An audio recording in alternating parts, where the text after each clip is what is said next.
And we're back. And welcome back to our final segment of the show. We are taking calls from our viewing audience. But let's get back to where we were. Okay. I was talking about the near-death experience that I had, the first one that I had. And it was like being in a tunnel at a certain point when the light came closer to me. And when I woke up out of the coma after a week, I actually had all my memory, and I wasn't supposed to. I had my brain was destroyed from the center all the way over to this side of my head, was completely gone. I had all the flesh on this arm ripped off. It had to be reconstructed. I had my ribs broken, the bottom of my heart smashed, so it wasn't pumping blood right. And I had my knee that was almost severed. And so I had a lot of injuries. Plus I had broken collarbone. And so all these things healed, and I began to have a lot of other issues. When you have broken bones, you get bone spurs, sure, and calcium deposits that cause pinched nerves. My spine became shaped like an S because of the broken bone that healed down, and it pushed everything over. So I had a lot of effects from all those injuries. And you were saying you're really lucky. I was very lucky, very lucky. And then I lived in pain. I had all my sinuses destroyed too. So in this climate, in this desert, you don't have any sinus cavities, you get migraines. I mean, just thumping migraines. And so I suffered for 10 years, really, really suffered. But then I began to read information a friend of mine was sending me about the energy approach, and about at first the people from Essential Oils called. They were forming a company, and they wanted to know if we were interested, because I met this scientist that develops a formula that I use today. And it actually works on the frequencies that are dysfunctional. It doesn't do anything to you physically. It just corrects these improper frequencies, and it goes back to where it originated. And once that frequency is corrected, you don't have a result that's bad. Right. It's like you didn't have the result. I don't have any pain in this arm. And I used to have scar tissue in this arm where they reconstructed it. I don't have it there anymore. I used to have carpal tunnel. Doctors can look at this and tell me I don't have it anymore. I don't have bone spurs anymore. These have all been reversed. Well, holographic universe, the holographic universe programs, they explain that the vibrational frequencies you were talking about, but also that the human body is a near perfect organism, and it will heal itself if you allow it. Exactly. But when you go to a doctor, they give you more poison. That's right. And they give you poisons to counteract the first poison. That's right. And I had a client that just came in the other day, and his wife was in terrible condition. So she had was on all these different medications, and so he took it upon himself to adjust her medications, and just started removing certain ones that he thought were wrong based on his own research, and she's doing really well now. I don't use any medications now. They would love for me to use medications because I have a thyroid that's not functional. So I use a formula that's called thyroid, and it's for those frequencies, those patterns. And my doctor, I make sure that they all put my formula in my file. I was asked to do that by a doctor in New Jersey when I had the other car accident that killed me in 2008. And the first one was 1983, by the way. But these frequencies have been the reason why I have a memory. I had no memory. They diagnosed me with the onset of Alzheimer's. I was not even allowed to drive my car because I would forget where I was. I'd go out and pick up a newspaper in my driveway and wonder, whose house is this? I mean, would just be short-circuited, for 10 years. Excuse me, we got a caller, but before we get to him, this is just purely water with the imprinted energies. Exactly. That relate to different areas of your body. Exactly. Correct? Different frequencies, Right, so it's not a chemical. I use it, I've found it tremendously successful, and still take the medications, the many medications I'm on, simply because my body's kind of hooked on them right now. You can do that. That'll just make them work better. Right, and hopefully I'll get off them. Ray, we got you finally, buddy. Greetings from Ray the Flagman. Congratulations, you finally opened up the phone line. Hey, as far as psychic experiences, Chuck knows that I've experienced them with my brother who crossed over years ago.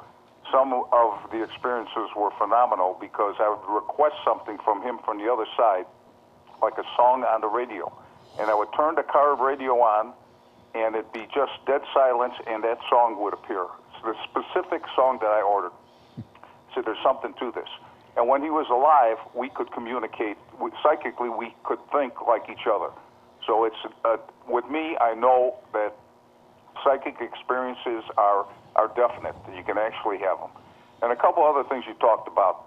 I've come to a conclusion some time ago that the most important things that you need in life are the creature comforts. You don't need a lot of this and a lot of that or the fancy car. You have to have food. You have to have some place to rest. You need the creature comforts to get through life. And that's what I try to base my life on. You know, I'm very, I tell people I can live on a shoestring, and I have lived on a shoestring. And one show that used to be on the air was John Edward. It was years ago. I remember him. And he would communicate with the other side, and I really used to enjoy that show. I don't know what happened to it, but it used to be on the regular TV. So I'm listening, and I'll continue to listen, but I just had to give my point of view, and maybe if Noah puts the phone number up again after I hang up, you get another call. Great. So keep the faith, power to the people, and thank God we saved the Tigers. And the Ribs were defeated. They were? Yes. Oh, I'm sorry. They were voted down. They were voted down. Doesn't mean they can't come back. But going along with what Ray was saying, I had an experience when my father passed away, and I was at work, and this is 1985, 2 years after my first accident, when my memory was going in and out, and I had limited abilities. I could not write. I could not recognize certain letters, so I'd lost the ability to write, and he and I had made a pact because of my accident. He was still quite healthy then, that if whoever went first, we would try to communicate and do it in writing. So it never crossed my mind. But anyway, I had this really bad experience when I was working. I said, I think my father's in trouble. I have to leave. And my boss said, you know, you're crazy. Just go ahead and go to work. You just don't feel well. Well, the phone rang right next to him, and it was the hospital saying my father was there and that he had just passed away. So I had just seen him, and I was telling my boss, I just saw my father. I said, I know he's dying, and I need to go. And then this phone call came in. But the strange thing about it was about a year later, and my memory was even worse. That was before I found my formula. I was diagnosed with the onset of Alzheimer's. And the last thing I could do was write anything. I could barely write my name. And I sat down, and within minutes, I had written like a poem that was regarding the episode where I saw him and I heard him and I knew that he was going. And I wrote this poem down, and I had just received the next day in the mail this contest for poetry.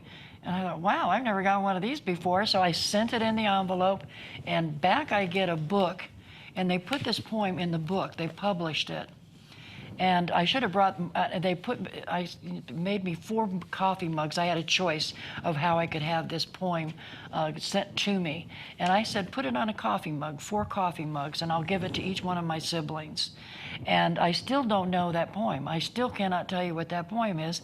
And it's on a coffee mug in my house. I think I showed it to you. Mm-hmm. And it's a complete little synopsis of exactly what happened the minute I saw him. He was standing right in front of me. So near-death experiences, communication to people, it's all about energy, I think, don't you? Maybe. I try to keep an open mind. Yeah. And that's the thing, we don't know. You know, and that's, to me, the beauty of it. A lot of people are so afraid of death, and it always blows my mind that people are deeply religious and believe in heaven and God, right, which I have no problem with at all. I think it's wonderful. But why would you be afraid of death? Why would you be afraid of anything? Nobody's ever escaped it. Yeah. Ever. And well, it's not like dying, like you think of dying. Right. And to me, it's like going on a vacation. I get excited if I'm going to a new place and all Imagine this stuff. Being a baby and being born and how frightening that experience is, right, and learning this. It's another step.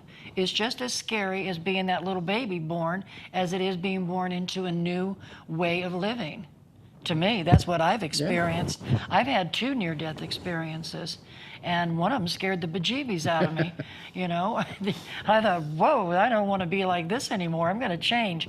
And the other one was quite pleasant. I didn't talk to any angels, didn't any of that, but I did have that sense of peace and that I was surrounded by like beings. You know, it was very pleasant. And the vast majority, I've got tons and tons of books.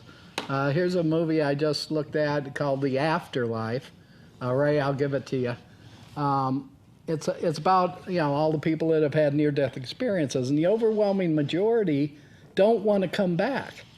They've got to be convinced or talked into or sent back to our bodies. They are in such a state of love and peace and beauty, the colors, the music, the sounds.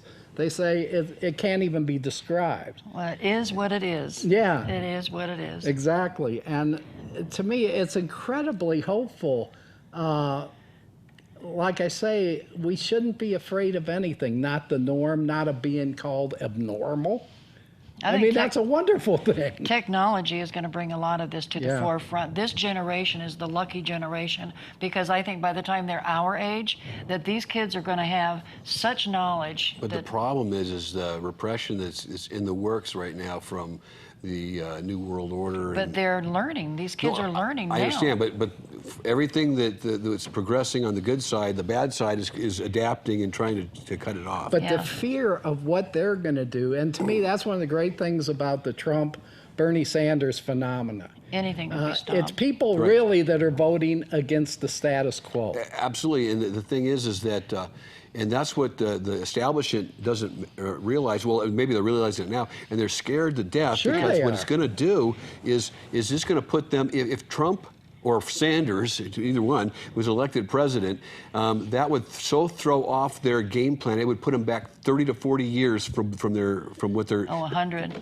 Yeah, because they're right on the precipice of complete control, and it'll just completely knock them off their wheelbase. If we take it further than Trump and that, what if we realize the emperor has no clothes? These dollar bills don't mean a damn thing. They're pieces of paper. Oh, you're right. What if we progress beyond this, you know, idea that we need somebody to be in charge of us? If anybody can do it, this generation can do it. Hopefully. Yeah. I think they And that's my hope. I hope so too. My fear is that the people in power, the New World Order, the World Banking Order, all those folks, the ones that feel so entitled because of their bloodlines, they're the ones that really need a this good, could be something they want to hide. treatment. But fear is their biggest tool. That's why they project it day after day. No, I know. What are we afraid of? They're going to kill us? What is death?